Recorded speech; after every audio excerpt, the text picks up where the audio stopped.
Imagine alguém que acorda antes do despertador tocar. O quarto ainda está escuro, e antes mesmo de se levantar, um pensamento surge: que dia cansativo vai ser?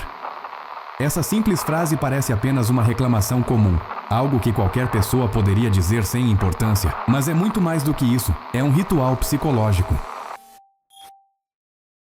Reclamar não começa na boca, começa na mente. Antes de qualquer palavra ser pronunciada, o cérebro já está construindo uma narrativa de proteção. Ao reclamar mentalmente, a mente cria uma espécie de barreira emocional, uma antecipação do pior, e essa antecipação serve a um propósito: amenizar o impacto da realidade caso ela frustre. Reclamar é, portanto, um escudo emocional disfarçado de opinião.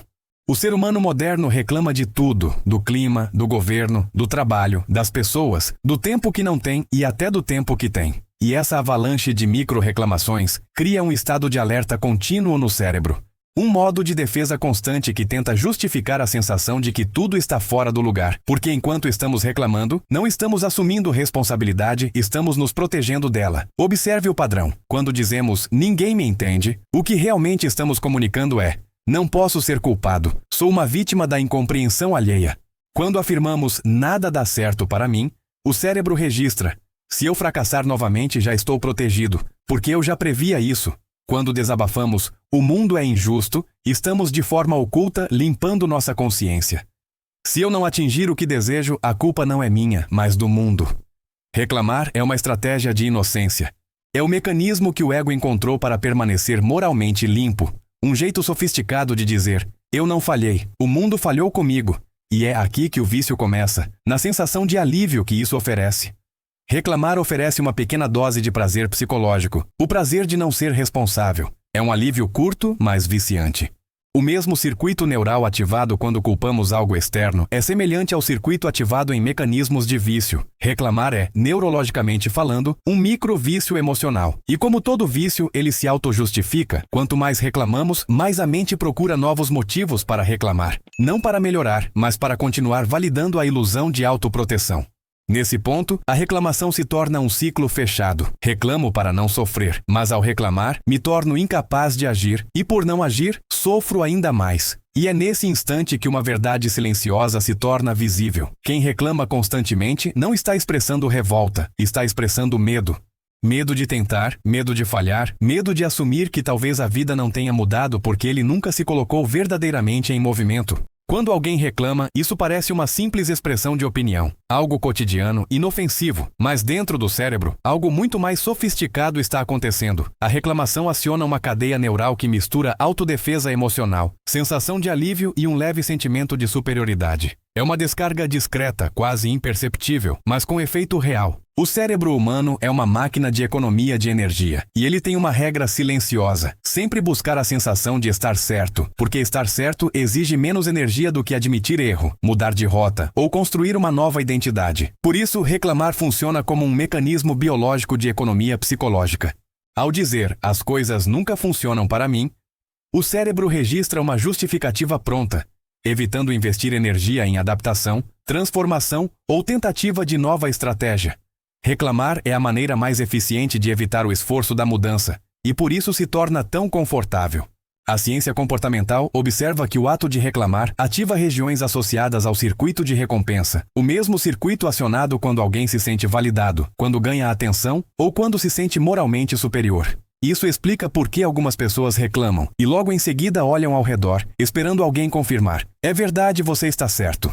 Esse momento de validação é a dopamina social, a sensação de estar alinhado com a verdade, mesmo quando essa verdade é apenas uma construção emocional. E há um detalhe ainda mais perturbador: o cérebro não diferencia entre agir e reclamar sobre agir em termos de descarga emocional. Quando alguém diz "eu vou mudar isso um dia" e completa com "mas não dá agora porque o sistema é injusto", o cérebro sente um alívio semelhante ao de quem realmente fez algo, porque o ato de verbalizar já libera uma fração da tensão. A pessoa sente que fez um movimento, mesmo que esse movimento tenha sido apenas discursivo. Essa sensação é perigosa, porque cria a ilusão de progresso sem progresso real. A partir desse ponto, instala-se o vício emocional. Toda vez que a pessoa sente uma pequena frustração, o cérebro rapidamente aponta para a válvula de escape que já conhece: reclamar. E como toda válvula de escape, ela oferece alívio rápido. mas prolonga o problema que tenta aliviar. É como beber água salgada para matar a sede. No primeiro momento parece funcionar, depois a sede só aumenta.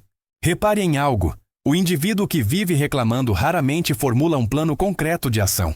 Ele expressa insatisfação, mas não estrutura movimento. Isso acontece porque reclamar não tem a intenção de transformar a realidade, tem a intenção de proteger o ego.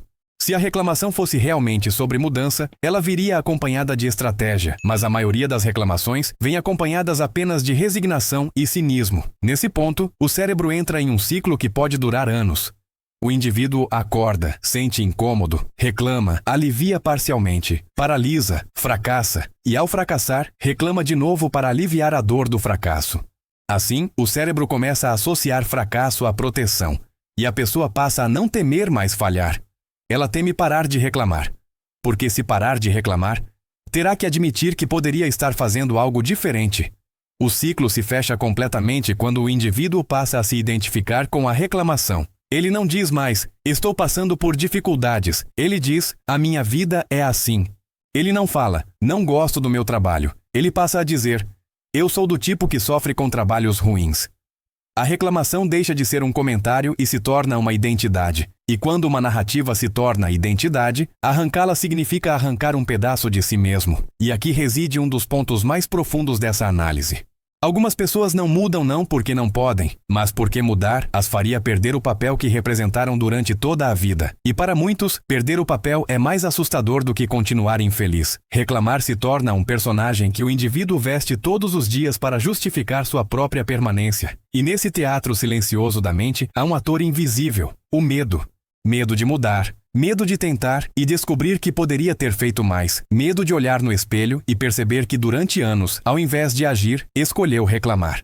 Reclamar deixou de ser somente um hábito individual e se tornou um fenômeno social. A cultura da reclamação ganhou palco, holofote e audiência. Antigamente, reclamar era um ato íntimo, um desabafo dito em voz baixa, quase como quem confessa algo que sente vergonha de sentir. Hoje, reclamar é um show. Existe uma plateia para a insatisfação, e quanto mais indignado alguém parece, mais atenção recebe.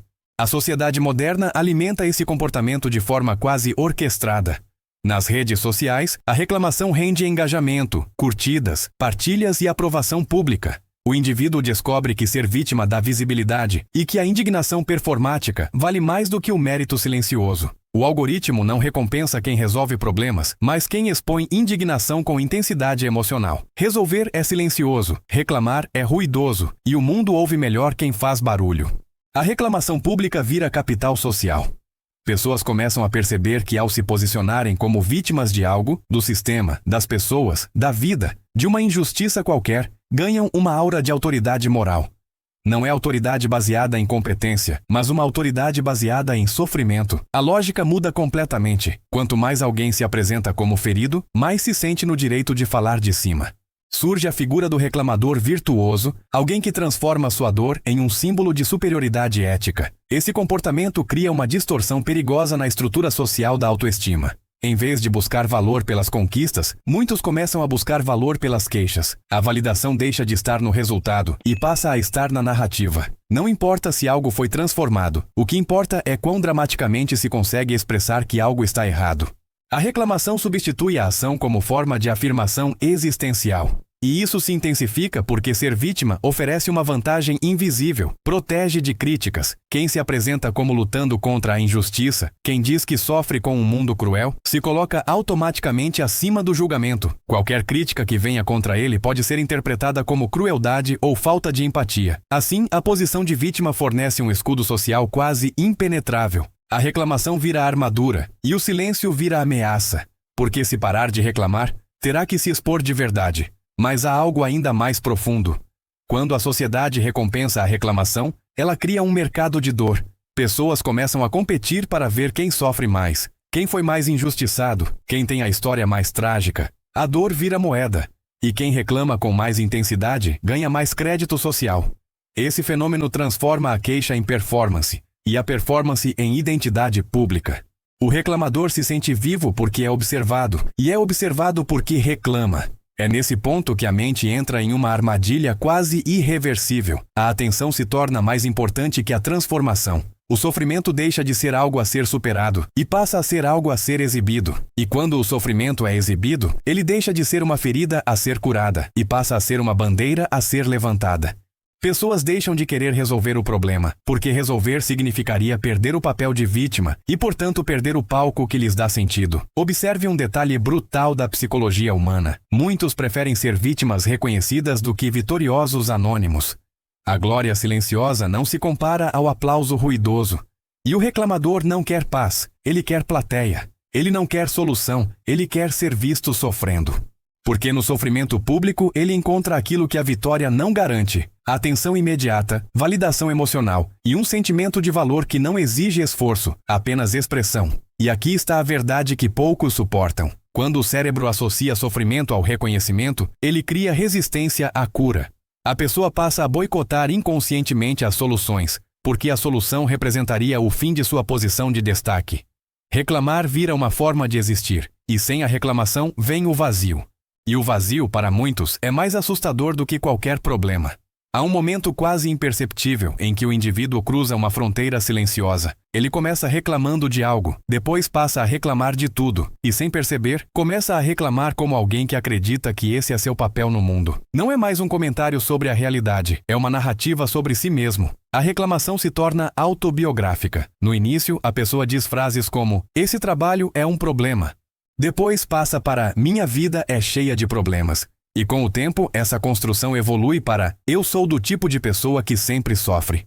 A reclamação deixa de ser externa e começa a definir a identidade interna. A pessoa para de olhar para os fatos e começa a enxergar apenas através do filtro do papel que assumiu. A do eterno injustiçado.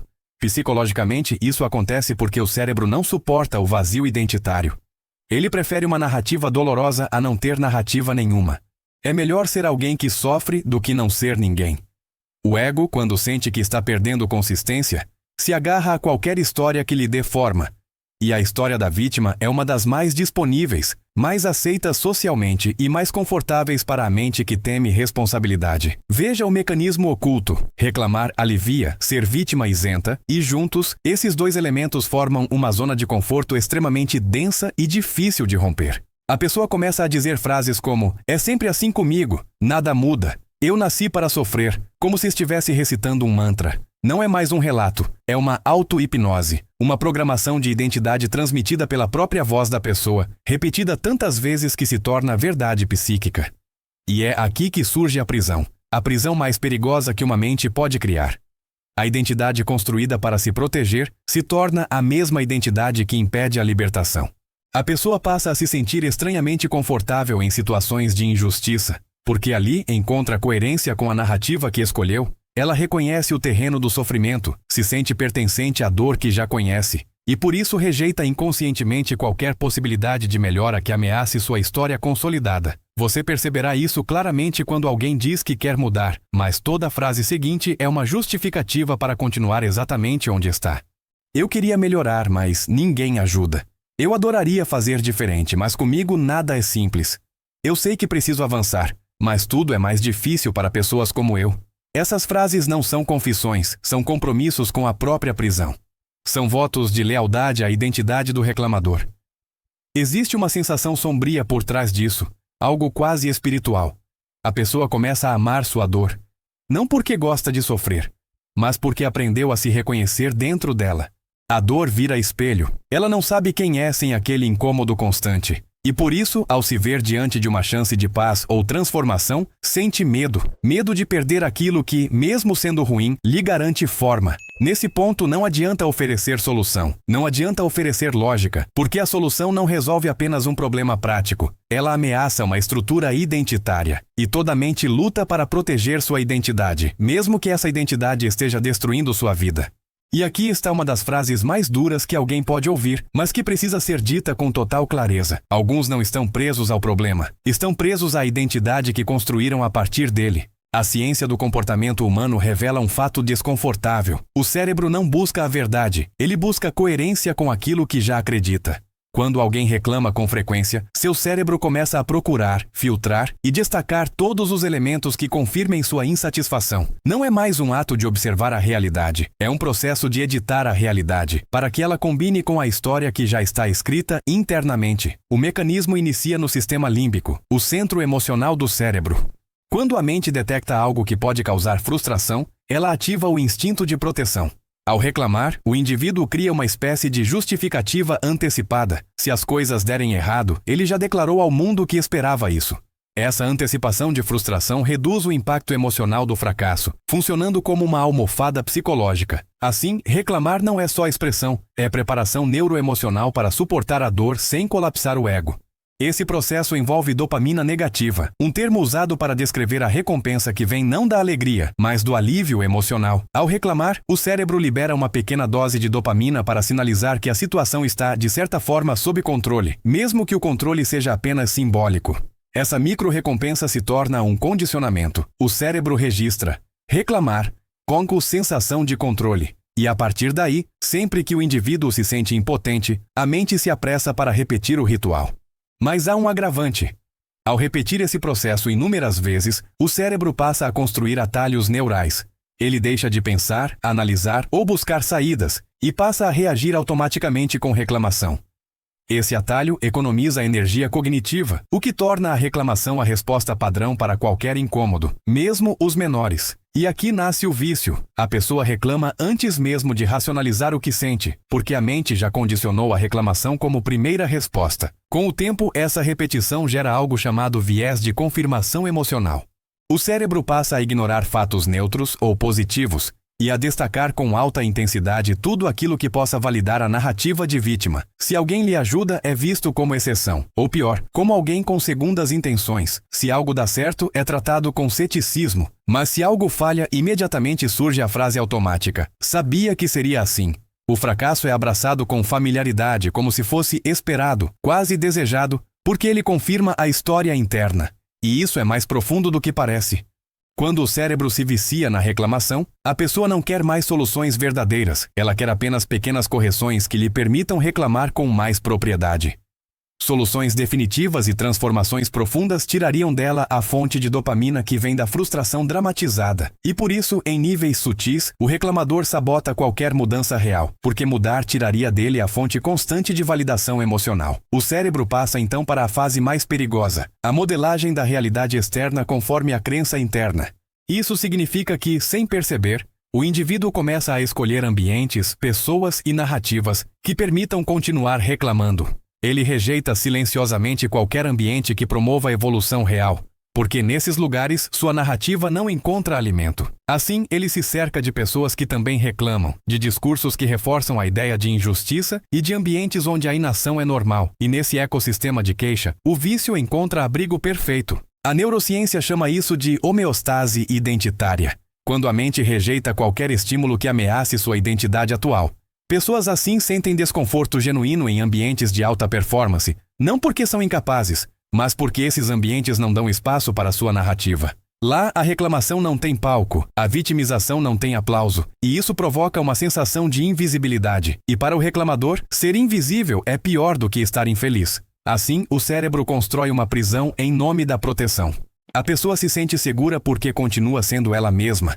Mas essa segurança tem um custo, a impossibilidade de transformação. O cérebro se torna uma máquina de justificar a paralisia, e cada reclamação dita funciona como mais um tijolo nessa fortaleza de autodefesa. O indivíduo acredita que está se protegendo do mundo, mas o que ele está protegendo de fato é a narrativa que o impede de se libertar. A reclamação não habita apenas a mente, ela se instala no corpo. Com o tempo, o hábito de reclamar provoca um padrão postural específico. Os ombros começam a cair levemente para frente. O pescoço inclina-se para baixo, como alguém que carrega um peso invisível. O peito não se expande com naturalidade. A respiração se torna mais curta e irregular. É como se o corpo inteiro estivesse tentando ocupar menos espaço, como se quisesse comunicar ao mundo algo sutil. Eu carrego algo que vocês não entendem. Observe alguém que reclama com frequência. Ele não apenas fala com um tom específico, ele existe em um estado específico.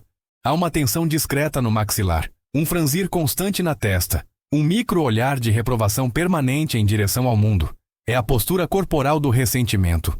O corpo de quem reclama constantemente está sempre um pouco inclinado para trás, como quem se afasta de algo que considera hostil. O peito não projeta presença, ele projeta defesa. Essa linguagem corporal, mesmo que sutil, comunica algo poderoso ao ambiente. Não espere entusiasmo de mim, não espere energia criativa. Eu estou aqui para observar, criticar e resistir, não para construir. E o ambiente responde a isso. Pessoas com energia de reclamação constante começam a perceber que os outros se afastam, que convites diminuem, que oportunidades parecem ignorá-los. Mas isso não é perseguição. É apenas a natureza humana reagindo à energia que recebe. A energia do reclamador é uma energia de drenagem. Ele entra em um ambiente e sente imediatamente o impulso de apontar o que está errado. Não para corrigir, mas para validar sua narrativa. Essa postura emocional rouba do ambiente a possibilidade de entusiasmo coletivo. Em grupos, o reclamador se coloca sempre um passo atrás. Nunca se envolve plenamente. Mantém o olhar crítico e distante. Como alguém que diz silenciosamente: estou aqui, mas não pertenço. Essa sensação de não pertencimento, curiosamente, é o combustível que ele usará depois para reclamar de novo. E há algo ainda mais impactante. O corpo de quem reclama com frequência entra em um estado de microcontração muscular constante. Essa contração prolongada, típica de quem vive em estado de indignação, ativa hormônios como cortisol e adrenalina de maneira crônica. Isso gera desgaste físico real. A pele perde brilho, a voz fica mais ácida, os olhos ganham uma espécie de cansaço que não vem apenas da exaustão, mas de um tipo de desânimo existencial. Pessoas assim não percebem, mas sua presença física comunica desistência. Não uma desistência declarada, mas uma desistência internalizada. Um tipo de não espero mais nada brilhante da vida. Esse campo, essa assinatura psicológica, é sentida pelos outros como um campo de baixa vibração. Algo que puxa, suga, desacelera. E o mundo, naturalmente, evita aquilo que suga vigor e se aproxima daquilo que irradia movimento.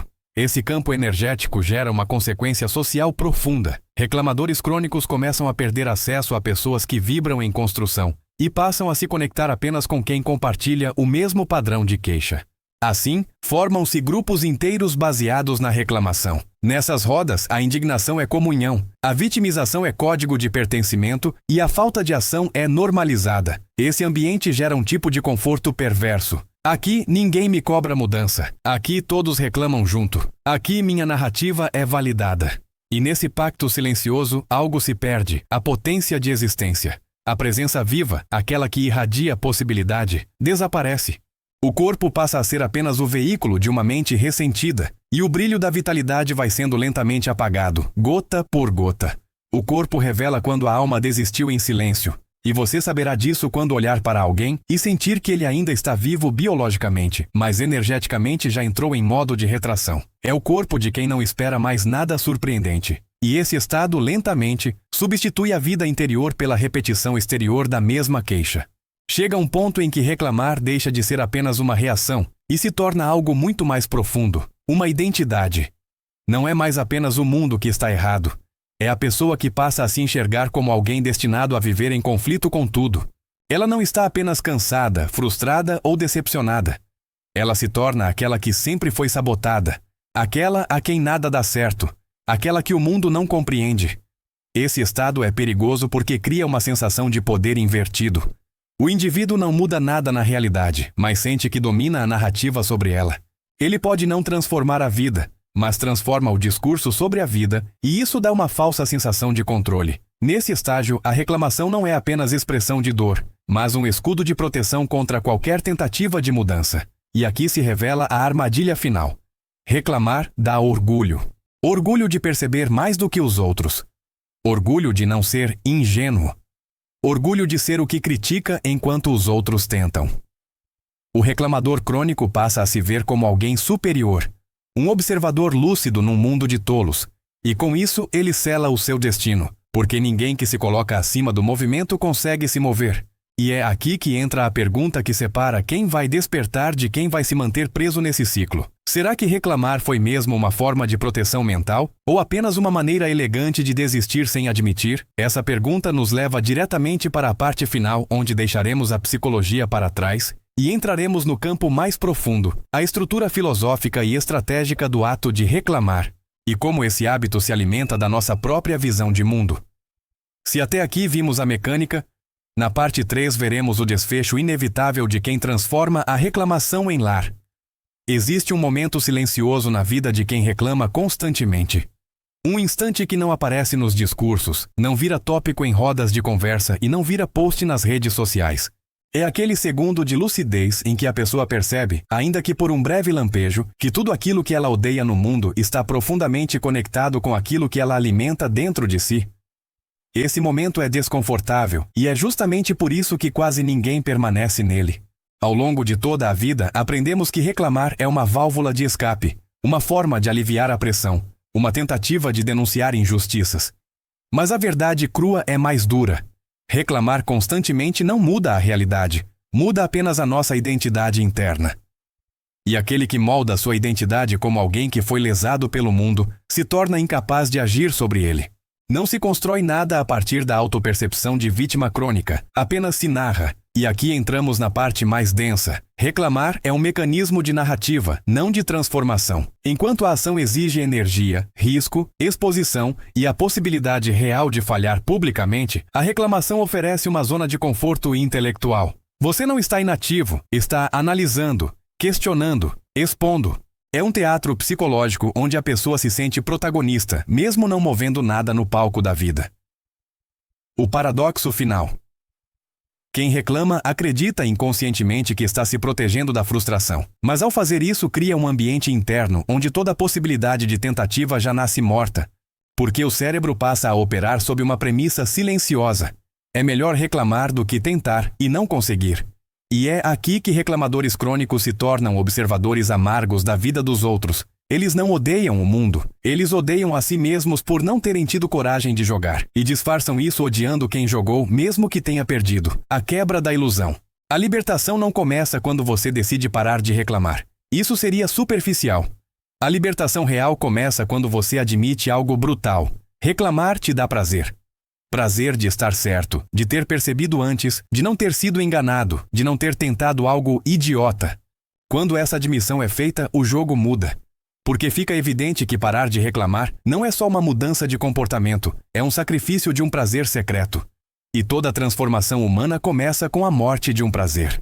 O último convite. Então, aqui está a pergunta final, e ela é uma espécie de veredito íntimo, que separa os observadores amargos daqueles que, mesmo sangrando, ainda estão vivos em movimento. Você reclama porque enxerga o mundo com mais clareza, ou porque, em algum ponto do caminho, desistiu silenciosamente de tentar mudá-lo e decidiu se proteger atrás de palavras. Responder isso honestamente, não para mim, mas para si, é o ponto de ruptura. Alguns fogem, poucos encaram, e esses poucos, quase sem perceber, param de reclamar. Não porque se calaram, mas porque finalmente voltaram a agir. Porque, no fim, o mundo não se curva diante daqueles que reclamam. Ele se curva, mesmo que por um breve instante, diante daqueles que, mesmo tremendo, decidem se mover. E você vai continuar falando? Ou vai finalmente se levantar?